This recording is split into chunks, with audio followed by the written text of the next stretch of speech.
오랜 백수 생활을 이어온 저는 그날도 하염없이 구인 사이트만 보고 있었습니다. 근데 저에게 딱 맞는 제가 그토록 기다려온 구인 광고가 있는 게 아니겠어요? 심지어 월급도 1,000만 원이나 주는데 말입니다. 저기요, 안녕하세요. 면접 보러 왔습니다. 들어오세요. 제가 면접관입니다. 네. 아니 보아하니 힘 좀 쓰시겠네요. 일단 가산점 드리고. 어머, 그래요? 아니 집안일은 좀 하세요? 집안일이요? 집안일. 백수라서 매일 집안일을 하긴 하는데. 오케이. 플러스 1점. 마지막으로 결혼 혹시 하셨나요? 결혼 아니요, 저 미혼이에요. 오케이. 어머, 뭐? 1차 면접 합격입니다. 대표님이랑 최종 면접 남았으니까 여기서 잠깐만 기다리고 계세요. 저 진짜 1차 합격이에요? 술 마신 것 같은데 뭐죠? 그렇게 순식간에 1차 면접에 합격한 저는 긴장되는 마음으로 파이널 라운드 최종 면접을 남기고 있었습니다. 그리고 잠시 후 회사 대표라는 사람이 제 이름을 불렀습니다. 102번호 1번 박수림 씨 들어오세요. 안녕하세요. 접니다. 아니 왜 이제 와 오셨어요? 저희 회사가 찾던 인재상 바로 그 자체입니다. 본부장 시켜드릴 테니까 다음 주부터 출근하세요. 대리부터 시작하나? 본부장 바로 시작하나? 저 합격한 거 맞아요? 어떡해. 고맙습니다. 얼른 엄마한테 가서 자랑해야지. 아하, 집에는 못 갑니다. 이제 앞으로 저희 집에서 출퇴근 쭉 하도록 그렇게 조치하겠습니다. 아니, 저 집 바로 요 5분 거리거든요. 저 대표님 집에서 왜 출근합니까? 저희 집에 출근합니다. 아하, 그냥 본부장이시니까 저희 회사 본부장 조건이 대표인 저하고 결혼을 하는 거예요. 그리고 집에 연로한 부모가 기다리고 계시니까 빨리 갑시다. 미친 거 아니야, 이 사람! 여보, 어머, 뭔 일이야. 미쳐 사기꾼이야, 완전히. 평생의 꿈도 못 꿀 일생일대 기회라고 생각했는데 기회는 무슨 기분만 망치고 말았습니다. 자기 배우자감을 구인구직 사이트에서 구하고 있던 남자. 이 이상한 남자를 신고할 수 있을까요? 이거 뭐야? 이거 진짜 특이한 구인 공고인데 이거 뭐예요? 네, 지난달 30일 이 한 구인 구직 사이트에 이상한 공고가 좀 올라와서 논란이 네. 됐습니다. 어떤 내용이었는지 함께 일단 보시겠습니다. 일단 조건만 좀 따져보면 다소 좀 평범해 보이는데요. 이 공고에 따르면 채용 대상은 이 경력 무관이고 학력은 고졸 이상이었고요. 사무직으로 주 5일 오전 9시부터 6시까지 근무하는 사원을 모집하고 있었습니다. 네네. 뭐 영어와 중국어, 일본어 가능자는 우대한다는 설정이 돼 있었는데요. 네. 다만 좀 특이한 게 급여는 월 500만 원에서 1,000만 원이란 점이었고요. 또 채용 시에 직책이 바로 본부장이나 센터장이 된다는 게 좀 눈길을 좀 끌었습니다. 그러니까 일반 사무직 치고는 월급이 좀 세다 이런 느낌이 있었지만 여기까지만 봐서는 이상한 걸 못 느꼈어요, 지금. 네, 그런데 이 상세 근무 조건을 보시면 이상한 걸 좀 보실 수 있습니다. 네. 이 채용 공고의 첫 번째 조건이 회사 대표와 결혼한다는 거였습니다. 이 작성자는 필수 자격 조건 10가지를 구체적으로 좀 덧붙였는데 네. 그중에 이 58세, 168cm, 60kg 미혼남 개발자 대표와 2023년 8월 8일 8시 혼인신고 및 이후 출산할 수 있어야 한다. 또는 뭐 혼인신고 전까지 무상으로 제공하는 원룸에서 거주하며 81세의 어머니를 돌봐줘야 한다는 자격 요건을 담겨 놓았던 겁니다. 야, 결혼하고 출산을 하는 게 이게 자격 조건이라는 거예요? 그러니까 81세 노모를 돌봐줘야 하고 그러니까 배우자 찾는 글을 잘못 올린 거 아닐까 이런 생각이 드는데요. 그건 또 아니었습니다. 이 뭐야. 필수 사항에는요. 혼인 신고 후에도 계속 근무를 해야 되고요.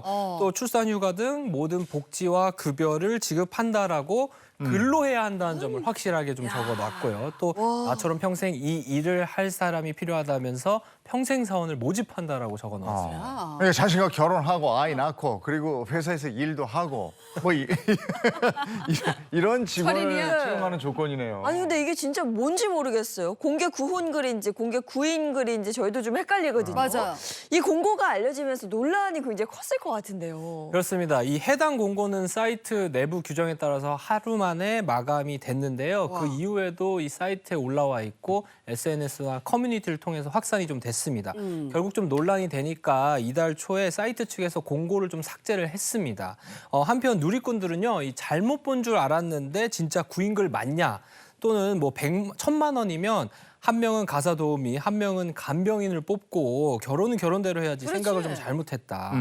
또 그냥 현대판 노예 구하는 거 아니냐 이런 거센 비난이 쏟아졌습니다. 아니 채용 공고를 올린 사람의 생각이 궁금한데 대체 왜 이런 글을 올렸다는 겁니까? 네, 이 얼마 전 한 매체와의 전화 통화를 통해서 이 채용 공고를 올린 회사 대표 A 씨의 이야기를 좀 들을 수 있었습니다. 이 A 씨 같은 경우는요, 개인 SNS나 결혼 플랫폼 통해서 공개 구원했지만 잘 성사가 안 됐다고 얘기했고요. 또 그러면서 SNS로 접근을 해서 돈을 뜯어내는 이 로맨스 스캠 등 사기 목적으로 접근한 사람들이 좀 있어서 구인 구직 홈페이지에 글을 올리게 된 거라고 설명했습니다. 아무리 그래도 배우자를 구하든가 직원을 구하든가 둘 중에 하나를 해야지 본인의 채용 공고가 잘못됐다는 걸 못 느꼈나 봐요. 이렇게 될 줄은. 그렇습니다. 이 해당 전화 통화에서 A 씨 같은 경우는 그간 사업과 뭐 가정사 문제 때문에 이제라도 어머니를 제대로 모시기 위해서 같이 일하면서 결혼도 할 수 있는 배우자를 찾기 위했던 거였는데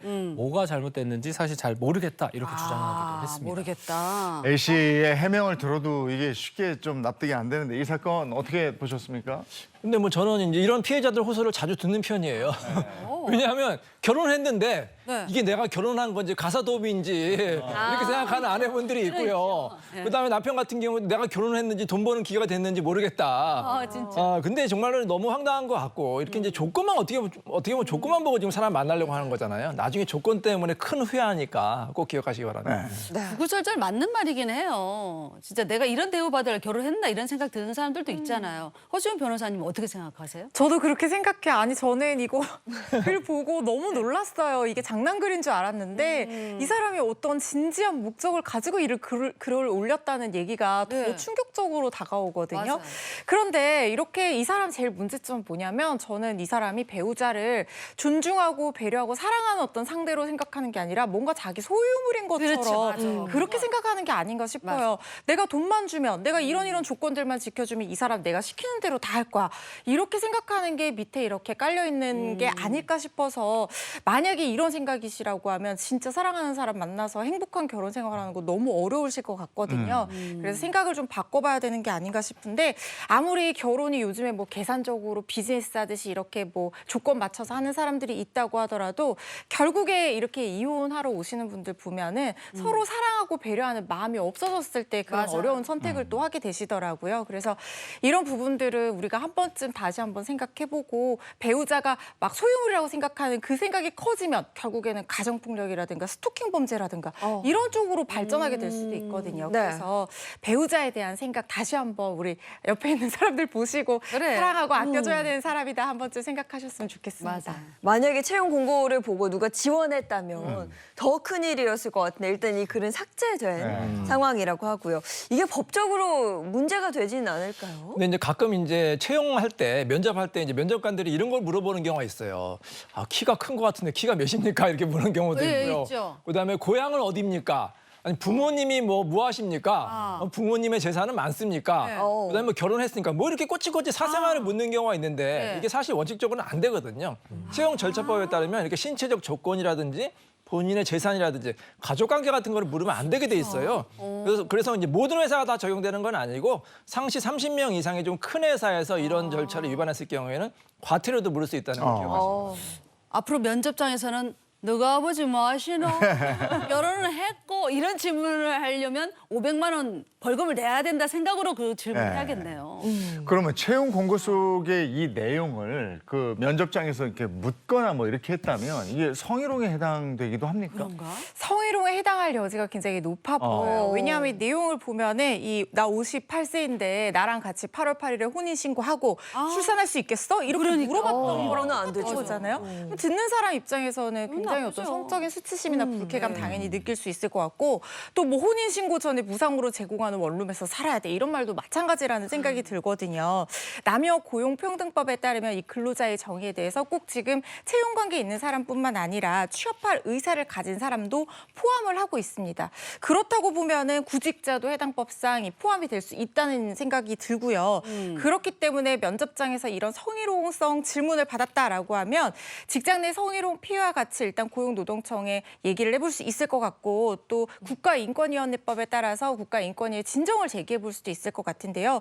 문제는 지금은 현행법상 이게 직접적으로 형사처벌할 수 있는 근거 규정은 없어요. 문제가 되더라도 과태료 부과 수준에 그치는데 공정채용법 개정이 지금 추진되고 있습니다. 이런 사례까지 다 포함해서 직접적으로 형사처벌할 수 있는 근거도 마련될 수 있어 보이니까요.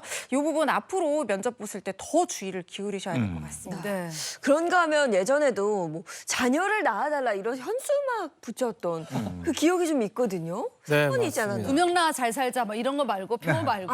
네, 아이를 낳아달라. 뭐 진짜? 이런. 네. 네, 그렇습니다. 이 사건 좀 기억하시는 분들 많으실 텐데요. 네. 지난 3월 대구에서 한 60대 남성이 이 할아버지 아이 낳고 살림할 희생종 13살부터 20세 여성을 뭐야? 구한다는 내용의 현수막을 여자 고등학교, 여자 중학교 근처에 게시해 논란이 일었던 사건이 있었습니다. 여학생들 진짜 불쾌감 너무 크게 느꼈을 것 같아요. 제가 지금 봐도 너무 화나는데 그 법적인 결과 어떻게 됐어요? 네, 이 남성은요 아동복지법과 이 5개 광고물법 위반 혐의로 기소가 됐고요.